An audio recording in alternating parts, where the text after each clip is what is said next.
Myself B. Malati, research scholar under the guidance of Dr. K. Chandrasekharaya Garu. With this video, I would like to present a paper with the title Convergence Potential of IT and RTI Act 2005, a case study. Moving on to the abstract. The research work of this group highlights the maladaptive management of an educational institution JNTUH, wherein massively organized and multiple cybercrimes at university level have prevailed through this cybercriminal website JNTUH Jack, and that is during 2011 to 2018. They have submitted the input data sheets to the RTI authorities, selected 7 authorities, and they have submitted the RTI application to them, and also collected the output data sheets of the response from the RTI applications from various state and central government of cybercrime in the JNTUH. In the view of the non-compliance with the RTI Act 2005 of these responses, they first appealed to the Telangana Secretariat and Ministry of Home Affairs, New Delhi. Moving on to introduction. Here they have given brief description about what ill development society or cyber criminal society is and how to diffuse these cyber crimes. If a society moves in a wrong way or ill society, that is, it leads to an ill development society or cyber criminal society.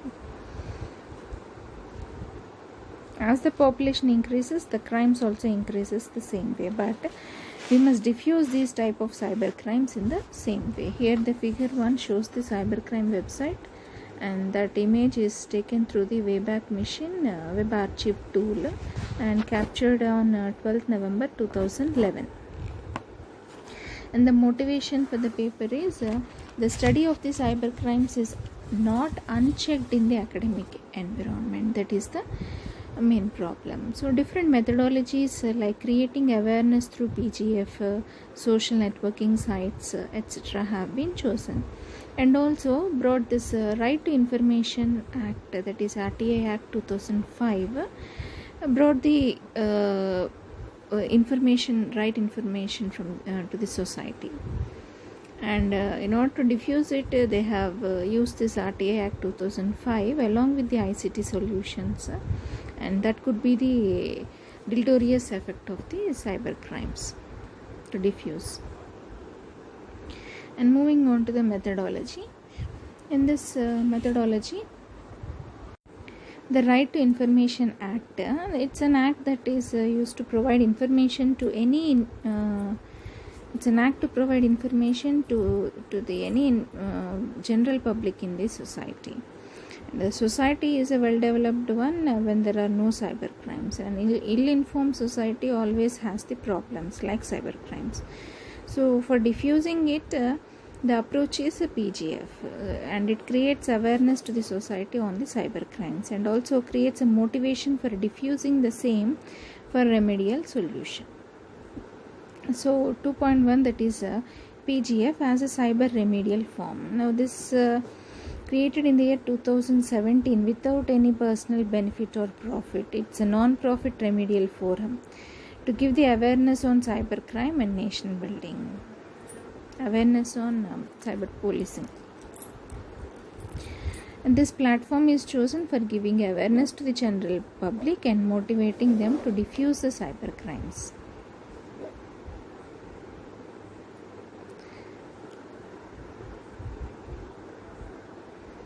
Public Information Officers, PIOs, selected for RTI Act 2005 implementation analysis. Here 7 public information officers have been chosen for RTI Act implementation analysis, among which 4 are national level. So these are the listed: Lok Sabha Secretariat, Principal Secretary to Honorable Minister of HRT, All India Council Technical Education, AICTE, and Council of Scientific and Industrial Research, Andhra Pradesh Public Service Commission, the Public Information Officer and Chief Secretary, the Principal Secretary to the President. So with this, all these public information officers, what they would like to do is, the objective here is first one, to check whether they have the awareness about these TBDCOs, and to check, to verify for their initiatives to take the remedial measures, and to verify for their coordination with their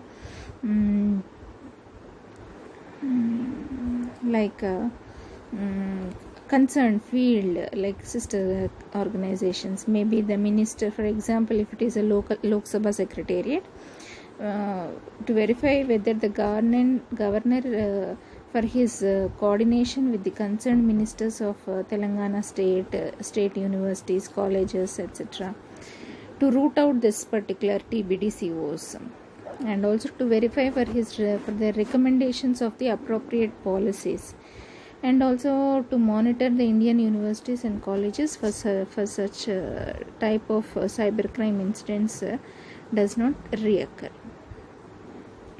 And this is the data analysis and collection for cybercrime remedying. And table 1 shows the details, like RTA request response communication details. Serial number is the first PIO, and who it is, the PIO details is the second column. Then whether the response is received or not for the RTA request, and is the response satisfactory or not, and is first appeal sent, and last column is response received from FAA, is it satisfactory or not. So here the two PIO1 and PIO2, that is Lok Sabha Secretariat and Principal Secretary of Honorable Minister of HRD, the response is received, yes, but for PIO1 it is request not satisfactory, and for PIO2 it is request satisfactory, and there is no first appeal sent, and similarly the others.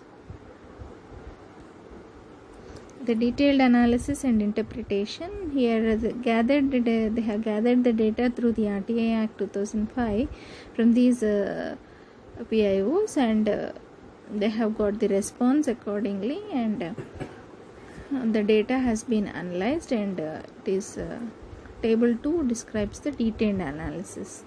So for each PIO, what is the questionnaire that has given, that they have provided, and what is the response they have got from the PIO, and the interpretation and conclusion. So here in this for this PIO1, no record or information maintained at Lok Sabha, because it is an underground and GOT under FGOT. And this AICT as PIO3, the conclusion analysis is, it's clear that AICT didn't give any type of funds to FGOT.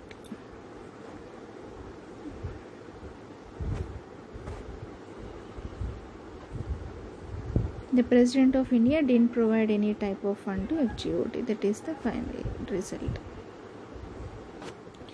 And in this results and discussion, the RTA Act 2005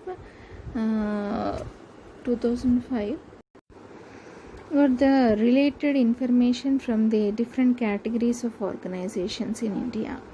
Chosen 7 PIO organizations and request information whether any of these governments released funds to this PFOT, FGOT. And they have got the reply from MHRD that both FGOT and PGOT have neither sought funds from MHRD, nor did MHRD release any funds to them. The figure 2 depicts the RTA application and response from the MHRD. This one.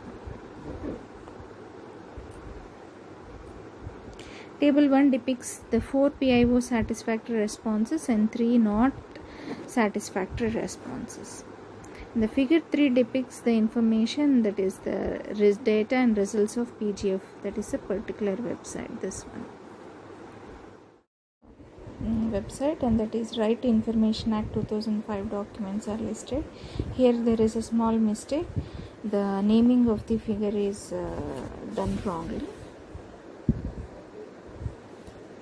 The conclusion in future work. The research methodology aims in transforming this ill-informed society to a well-informed society, and their work gives the awareness of cybercrimes for changing it to a well-informed society. And the effort and motivation is to build a good national development, national spirit and national consciousness. The PGF provides awareness to as a remedial solution to the cybercrime. The RTI Act gives an exact solution to the problem. Future research work is a better remedial solution to these type of cybercrimes. Thank you.